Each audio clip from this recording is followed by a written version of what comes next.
తెలుసా నువ్వు స్మోక్ చేస్తావని? అయితే ఓకే. తగ్గేది లేదు మామా. సిగరెట్ పట్టి స్మోక్ చేస్తున్న స్టైల్ చూడు, మాట్లాడే ప్రతి మాటలు నా కాన్ఫిడెంట్ చూడు, తను చూస్తే చూపు చూడు, కథ నా యాటిట్యూడ్.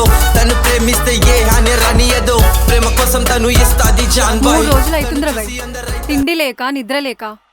మా అయ్యేమో బిడ్డ ఏమైందే అని అడుగుతుండు, నాకేమో నోటిదాకా వస్తుంది చెప్దామని. ఏడనికి దమ్కిలిచ్చి భయపెట్టిస్తాడేమో అని చెప్పలేకపోతున్నా. నేనేమన్నా హ్యాపీగా ఉన్నానా? నేను అదే డిప్రెషన్లో ఉన్నా. ఇప్పుడు ఏమంటావు? అంతా ఓకే కదా? లవ్ యూనే కదా? లవ్ యూనే.